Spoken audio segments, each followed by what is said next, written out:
Hi guys, welcome back to my channel. I hope सब लोग बढ़िया होंगे। और लास्ट क्लास में मैंने चैप्टर 7 कंप्लीट करवाया था, तो मैंने कुछ क्वेश्चन पेपर्स ढूंढे थे और उससे चैप्टर 7 के मुझे जो क्वेश्चंस दिखे मैंने लिख दिए हैं। इतने लिखे हैं और इतने ही और हैं। उसके बाद मुझे और कोई क्वेश्चंस मिलेंगे, मैं वो भी डिस्कस कर लूँगी विद आंसर्स। एंड इतना लंबा गैप जो मैंने लिया है 13 to 14 डेज़ तक जो वीडियो नहीं आई उसके लिए सॉरी, क्योंकि एक साथ बहुत कुछ चल रहा था, काफ़ी नुकसान भी हुआ बट ठीक है। तो वापस से शुरू करते हैं। क्वेश्चन पेपर्स में जो मैंने क्वेश्चंस देखे हैं चैप्टर 7 से रिलेटेड, ये साइकोलॉजी के बोर्ड एग्ज़ाम के भी हैं, प्री बोर्ड के भी हैं, और जो सेमेस्टर वाइज होते हैं, मतलब सेमेस्टर बोल रही हूँ मैं, यूटी जो होते हैं स्कूल में उसके भी है। तो पहला क्वेश्चन है कि explain the term in group. ये हमने पढ़ा था पेज नंबर 136 पे है ये, इन ग्रुप एंड आउट ग्रुप। यहाँ से हम लिख सकते हैं explain the term in group के लिए, एंड ये 2 मार्क्स का क्वेश्चन है। मैं आगे, जैसे कि मैं हमेशा आधा अधूरा काम करती हूँ, तो मैं आगे वहाँ क्वेश्चन कौन सा कितने मार्क्स का ये लिखना रह गया, बट मुझे याद है। और इफ़ यू वांट कि पूरा प्रॉपर मैं लिख के दूँ कि कौन सा क्वेश्चन कितने मार्क्स का एंड विद आंसर भी लिख दूँ, तो I can do that next video में। बट यहाँ पर कुछ क्वेश्चंस हैं जो मैंने लिखे हैं और उनके आंसर्स मैं डिस्कस कर रही हूँ। नेक्स्ट क्वेश्चन है कि describe any 4 strategies for resolving conflict, जो कि इस चैप्टर का लास्ट टॉपिक था, पेज नंबर 148 पे, कॉन्फ्लिक्ट रेजोल्यूशन स्ट्रैटेजीज। यहाँ से कोई भी 4 जो आपको अच्छी लगती हैं आप लिख सकते हैं। और इसके ऑप्शन में चॉइस में था enumerate 4 elements of group structure, 4 elements group structure के, एक second,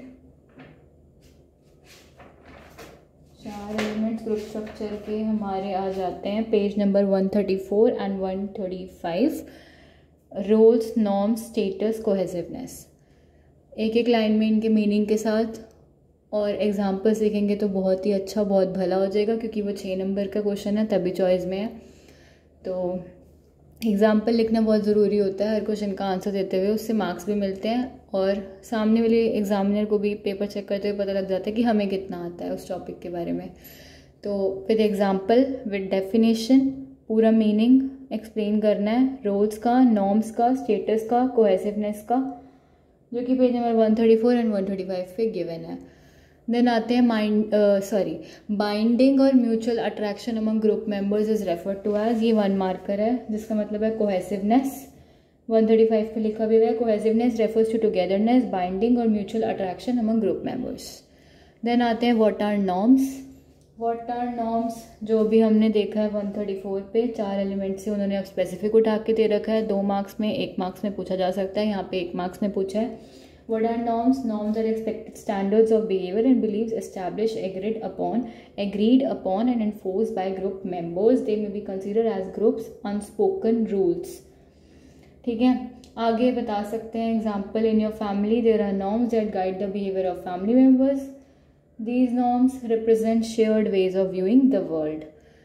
Next, explain the term crowding. Chapter के शुरू में है, जब हम ग्रुप्स, टीम्स, ऑडियंस वगैरह के, क्राउड के बीच में डिफरेंस देख रहे थे, तो क्राउड का पूरा डेफिनेशन दे रखा है पेज नंबर 131 पे। और मुझे पता नहीं क्यों लग रहा है कि ये चैप्टर 6 से भी है क्वेश्चन, क्योंकि वहाँ पर भी हम क्राउडिंग के बारे में पढ़ेंगे। तो अभी के लिए इस क्वेश्चन को स्किप करते हैं, बट वैसे पूछा जा सकता है एक्सप्लेन द टर्म क्राउड और क्राउडिंग करके, तो उसमें पेज नंबर 131 से ही आएगा, बहुत लंबा चौड़ा पैराग्राफ दे रखा है। Crowd is also collection of people who may be present at a place और situation by chance. Then example, suppose you are going on a road and an accident take place, वही bystander effect वाला जो मैंने समझाया था।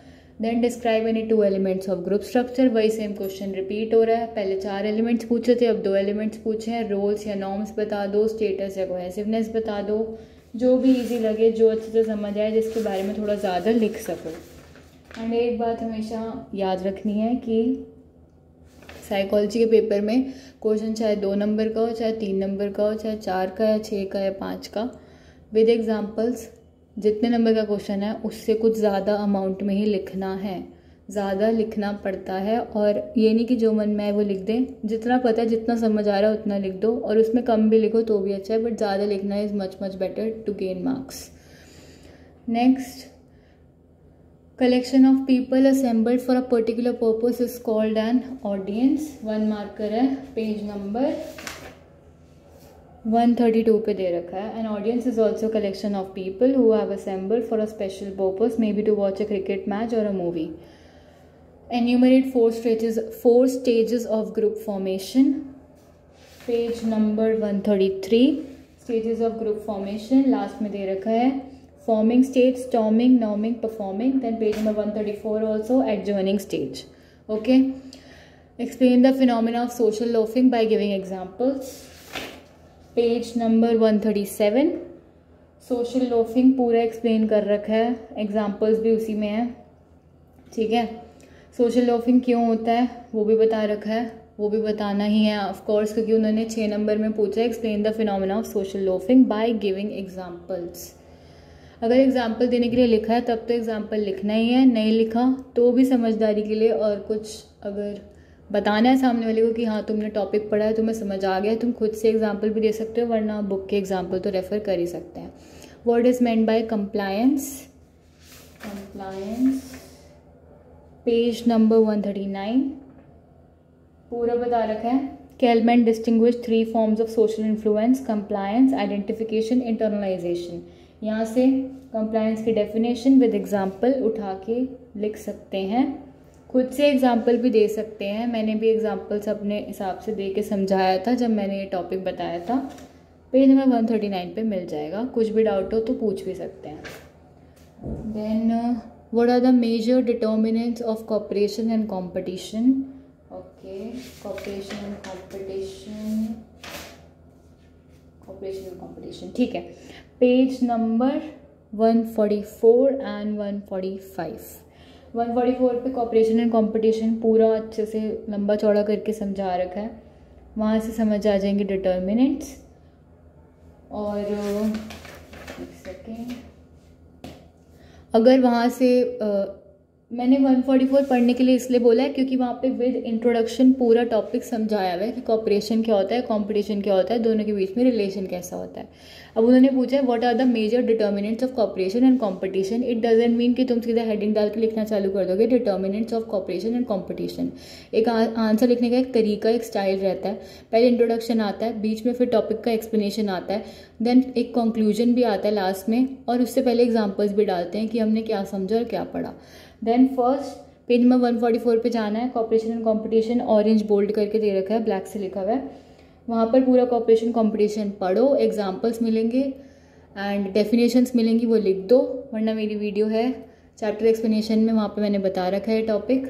And उसके बाद you can give also example of page number 145 जो कि शेरिफ का समर कैंप एक्सपेरिमेंट था, मैंने अलग से इसकी वीडियो बना के समझा रखा है। नेक्स्ट पेज पे पेज नंबर 146 पे पूरा एक प्रॉपर हेडिंग के साथ मिल जाएंगे 3 points: reward structure, interpersonal communication, reciprocity, अलग से इसकी वीडियो भी मैंने दे रखी है, determinants of cooperation and competition. ऐसे करके ये आंसर फॉलो होगा, ऐसे खत्म होगा। पहले इंट्रोडक्शन, टॉपिक जो पूछा है उसका एक्सप्लेनेशन, अपने वर्ड्स में है तो वो दो, बुक का थोड़ा बहुत पढ़ा हुआ याद है उसको अपने वर्ड्स में फ्रेम करके लिख दो, बुक का एग्जैक्ट वर्डिंग याद है वो लिख दो, एग्जाम्पल्स दो, लास्ट में कंक्लूजन, पूरे टॉपिक से तुम्हें क्या समझ आया, या कोई रियल लाइफ एग्जाम्पल भी है तो वो भी ऐड ऑन कर सकते हैं। ये क्वेश्चन नंबर जो लास्ट वाला है, मैं क्वेश्चन नंबर डाले ही नहीं है, मैं बहुत समझदार हूँ। जो लास्ट क्वेश्चन है मेजर डिटर्मिनेंट्स वाला, वो 5 to 6 मार्क्स में पूछा गया था और 4 मार्क्स में भी पूछा जा सकता है, ठीक है। तो अभी के लिए इतना ही।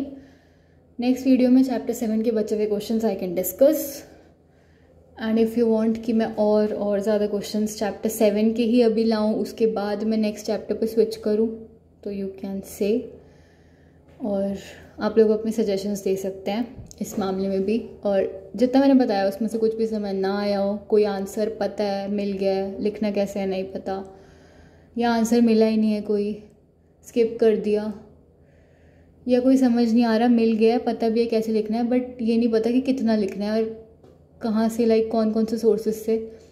सोर्सेज लाइक एनसीईआरटी से पढ़ा है और वहीं से डायरेक्ट पूछ रखा है पूरा टॉपिक के साथ। जैसे what is meant by compliance, तो डायरेक्ट पूछा है कंप्लायंस बताओ क्या है, तो एक कंप्लायंस की डिफाइन दो और एक कंप्लायंस को एग्जाम्पल के साथ समझा दो।